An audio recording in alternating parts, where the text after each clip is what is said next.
Hello friends, welcome again in online sessions of Oil, Hydraulic and Pneumatic. Myself Pravin Zinzala from LG Institute of Engineering and Technology. In today's session, we will discuss about the heating and cooling device, hoses and hydrostatic transmission.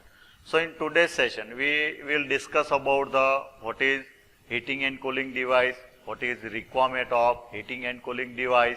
Then after we will discuss about the hoses, what is requirement of hoses, types of hoses and which type of hoses generally used in hydraulic system. And at the last, we will discuss about the hydrostatic transmission system. Means it is utilization for flexibility for hydraulic system. So let's start our session. First of all, we discuss about the heating and cooling device, or what is the requirement of heating and cooling device. Due to the continuous operation of hydraulic system, we have to maintain the temperatures of oil for proper maintaining the properties of hydraulic fluid. So the temperature is main phenomenon for properties of hydraulic fluid. So we have to maintain the temperature of hydraulic fluid. So for the maintenance of temperature, we have to utilize the device. So it's called heating and cooling device. So what is requirement of heating and what is requirement of cooling device? If I am taking one example, I want to design a hydraulic system for foreign country, which temperature is in minus degree, as like the minus 20, minus 30. So hydraulic fluid will be lose its properties. So we have to maintain the temperature. So we have to supply the heat. So it's called heating device. And if I want to design a hydraulic system for Indian region, so our Indian temperature is average is 25 to 30 degree centigrade, and due to the continuously operation, temperature will be increased. So we have to reduce the temperatures of fluid. So that is the requirement of cooling device.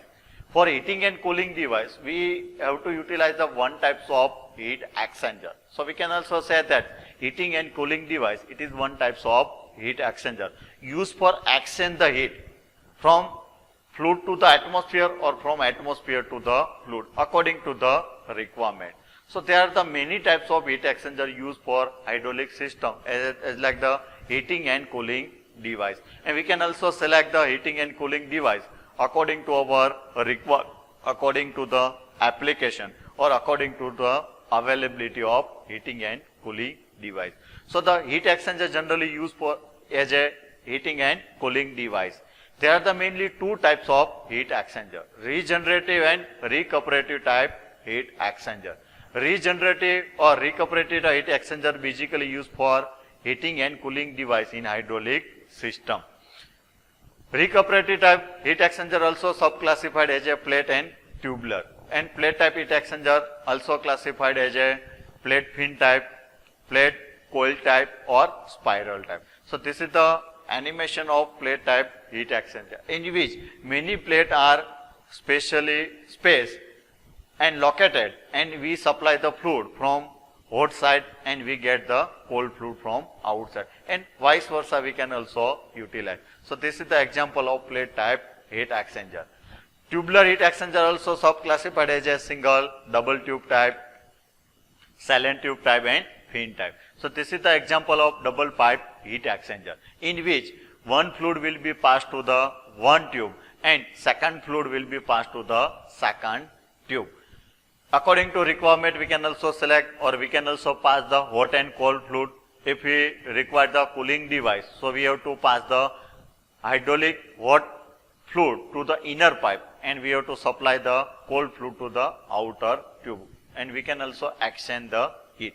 In previous semester, you have also studied about the what is heat exchanger, classification of heat exchanger and basic analysis of heat exchanger. So in this subject, you have to not in detail analysis of heat exchanger. You have to only for remember what is heating and cooling device, how it works, or what is heating and cooling device according to the requirement and according to the geometry. So you have to simply remember heating and cooling device is one types of heat exchanger.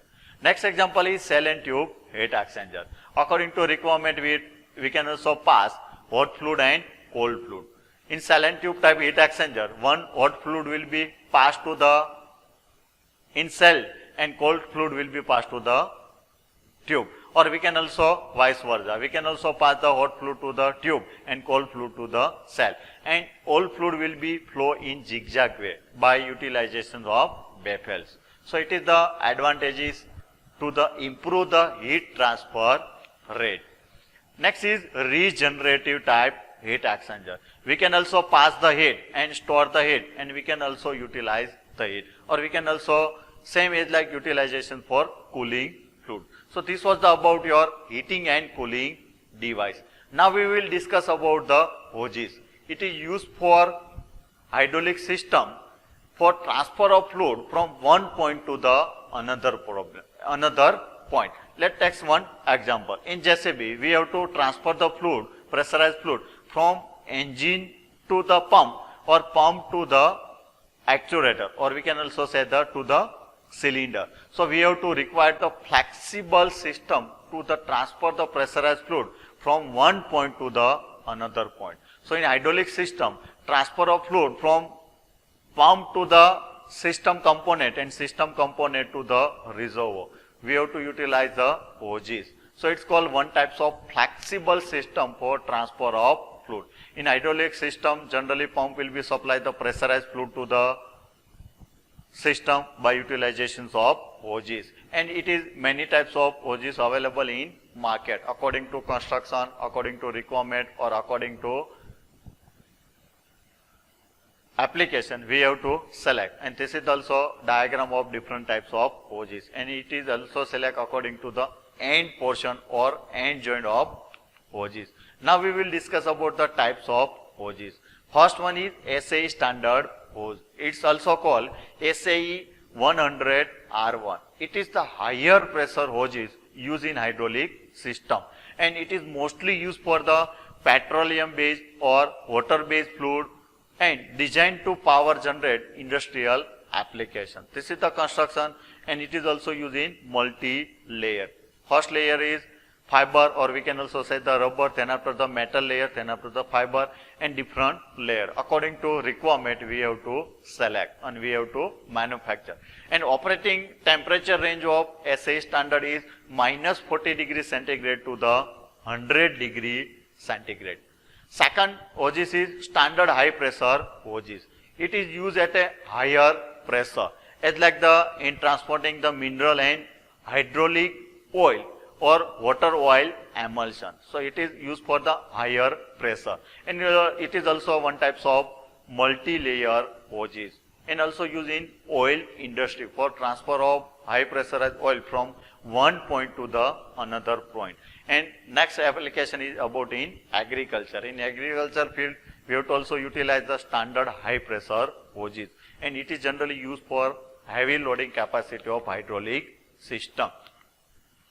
Next is low pressure hoses. It is generally used for normal application, as like the transfer of low capacity of hydraulic system, and it is one types of high flexible hoses and employ in the lighter application, as like the return line of hydraulic system, anti-static delivery lines, or we can also say the lube lines. So it is the applications of low pressure hoses, and its operating range is low pressure, and generally used as a safely related applications.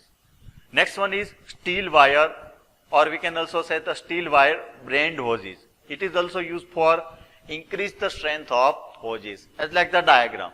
We supply the steel wire for increase the strength of the hoses, and it is durable compared to the other types of hoses, and used for the transport of fluid under the extreme pressure or temperature, and even at a vacuum. So this is the advantages of steel wire braid hoses.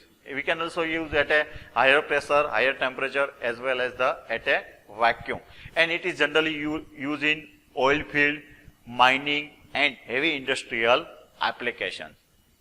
Next type of hoses is thermoplastic hydraulic hoses. So material of the hoses is thermoplastic, and it is normal application of hydraulic system, and material used as like the thermoplastic material, it has a lower application, or we can also say it's operated at not a higher or not a lower pressure, and generally used as a layer reinforced with the synthetic fiber mesh. Now we will discuss about the factor affecting on hoses lifespan, because during the continuously operations of hydraulic system, as like in JCB or in hydraulic crane, due to the continuously operations, so hoses life will be decreased. So which type of factor will be affect on the lifespan of the hoses? First factor is twisting, pulling, kinking, crushing or abrading the hoses. So hoses life also depends on the operating condition, or how to twist, how to pull, or how to kinking, or how to crush. So it will be define the lifespan of the hoses. Second is operating of hydraulic system above the maximum or below the minimum temperature, because the temperature will be main effect on the lifespan of the hoses. At a higher temperature, it will be reduce the life of hoses, and also reduce at a lower temperature due to the fluctuation in temperature. Third point is flexibility goes to the less than specific minimum bend radius. So how do you bend? It will be also decide the life of hydraulic system. We have also observed during the operations in JCB, due to the continuous operation, hoses will be continuously bend and straight, bend and straight. So it will be reduce the lifespan of the hoses. Next is operating pressure. It is also depends on hoses lifespan. Which pressure we have to utilization at a higher or lower. So according to that, we have to select the hoses according to our requirement. Next one is intermixing hoses, fitting, assembly equipment, not recommended for the compacting bulb by the manufacturer, or it is also depend on manufacturing process or during the inspection process. So this was the factor affecting on the lifespan of the hoses. Now we will discuss about the selection of proper hoses, which type of or which factor we should consider for the selection of hoses. First point is about size, which type of size you have to require. Second is operating temperature, which temperature you want to operate. Next one is application, which is application at a higher or heavy loading capacity or normal application, or as like the mining industry, agriculture or manufacturing industry. So we have to select according to the requirement. Next is material, which type of material you have to select for hoses. Next is operating pressure, which range of pressure you have to operate the hydraulic system. Next is end, means which type of end connection you are using, or what is end connection you have to require for particular application. And last one is delivery from one point to the another point. And also we have to select the cost factor for the selections of hoses, which type of cost or which type of material you have to select. Now we will discuss about the hydrostatic transmission system. What is hydrostatic transmission system, how it works, what is advantages or what is applications of transmission system. First we will discuss about the applications of hydrostatic transmission system. Application is like the utilizing forklift, agriculture tractor, riding movers. So these are the applications of hydrostatic transmission system. Now we will discuss about the how it works. So basically hydraulic pump will be driven by utilizations of engine of any automobile vehicle. There is the one storage tank. So fluid will be supplied pressurized to the different component or different tire or arrangement. What is advantages of hydrostatic transmission system? It will be provide the flexible movement, or we can also say that it will be provide according to requirement of continuously variable. You have to also listen the one word CVT. It is generally used in automobile sector. So same is like the function of hydrostatic transmission system. It will be provide the continuous variable moment. It's like the we have also studied about the swash plate type hydraulic pump or swash plate type or inline axis type hydraulic motor. So same axis. We have to change the angle of inclination plate. So we have to get the variable motion. Here also shown the one animation. Whenever we supply the pressurized fluid or we can change the angle of swash plate, we can also get the different variable motion. So this was about the hydrostatic transmission system. Means by utilizations of hydrostatic transmission system, we can get the variable moment according to our requirement, and we can also say that it is one type of energy saving device according to the changes in variation. Thank you.